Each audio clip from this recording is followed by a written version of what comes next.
Tem uma pergunta que ninguém me faz. Todo mundo quer saber quantos gols eu marquei, quantos troféus levantei, quanto dinheiro tenho no banco, mas ninguém nunca me olhou nos olhos e perguntou: Cristiano, o que é que tu deixaste pelo caminho? E a resposta dói. Porque a verdade é que o menino que saiu da Madeira aos 12 anos nunca mais voltou.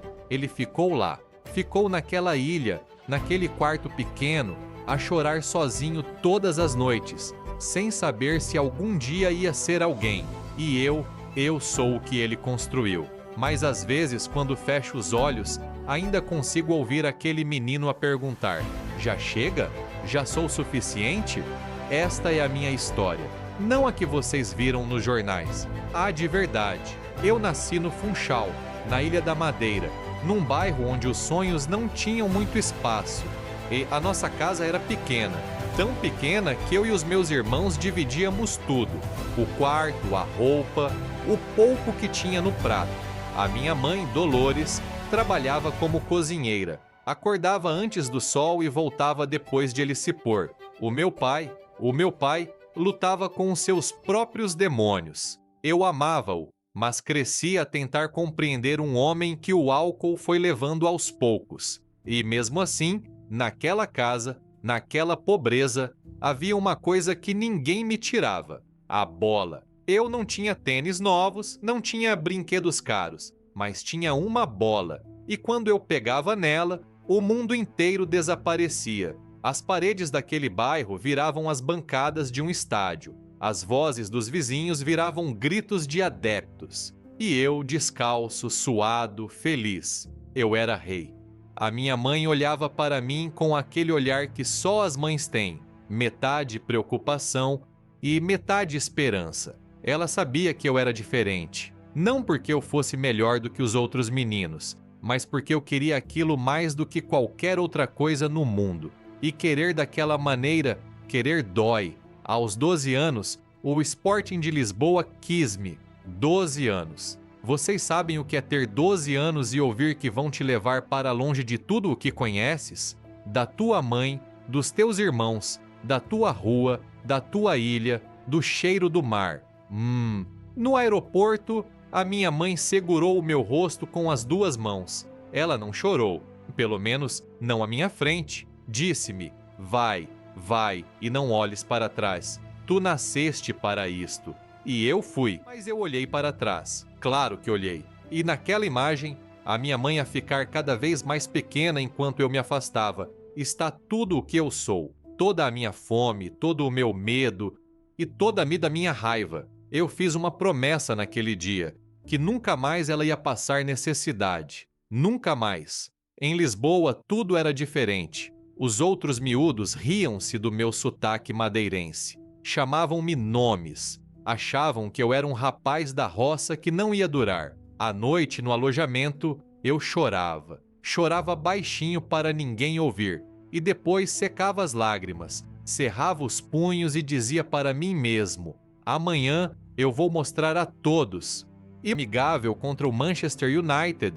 E aqueles jogadores gigantes que eu via na televisão ficaram a olhar para mim como se tivessem visto algo que não conseguiam explicar. No final do jogo, foram ter com o Sir Alex Ferguson e disseram: contrata este miúdo, agora.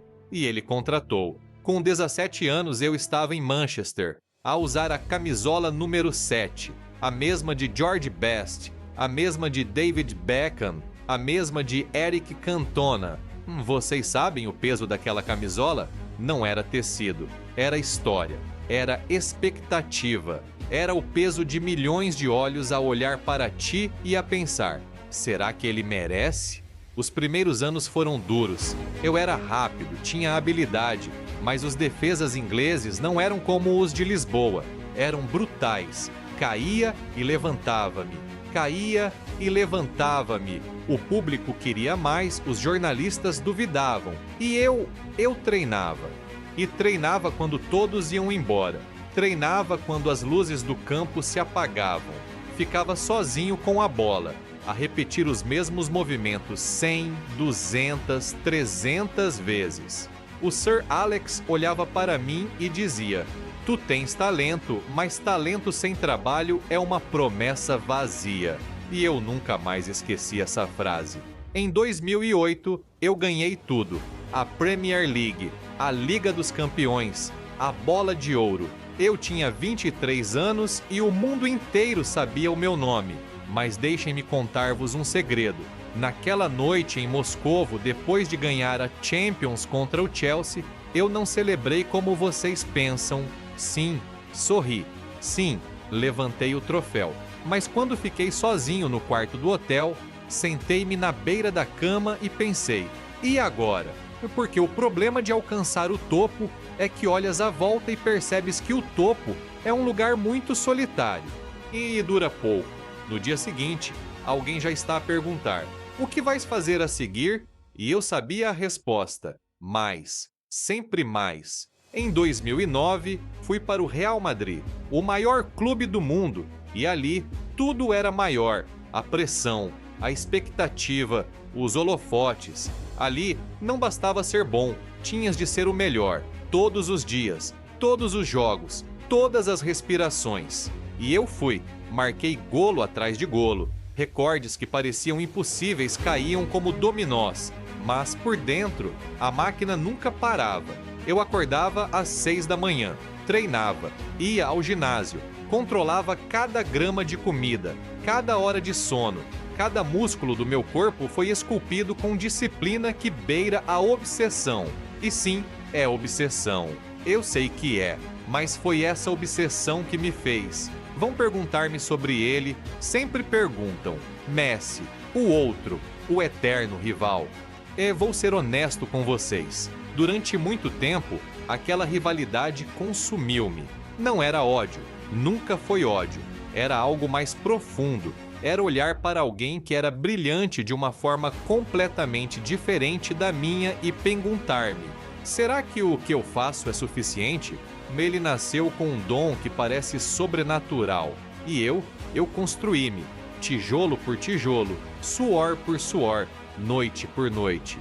E o mundo adorava comparar-nos como se o futebol fosse uma guerra entre dois homens e não um desporto de milhões. Mas sabem o que essa rivalidade me deu? A melhor versão de mim mesmo. Porque cada vez que ele fazia algo extraordinário, eu olhava para o espelho e dizia: tu também consegues. Não do mesmo jeito, mas à tua maneira. E à minha maneira, eu construí algo que ninguém pode tirar. 400, 500, 700, a 800 golos. Ligas em 4 países diferentes. Champions League atrás de Champions League, não para provar que sou melhor do que alguém, mas para provar que aquele menino da Madeira tinha razão em sonhar. Mas nem tudo são luzes e ovações. Houve noites em que eu duvidei de mim, noites em que o peso das expectativas era tão grande que eu sentia que ia partir.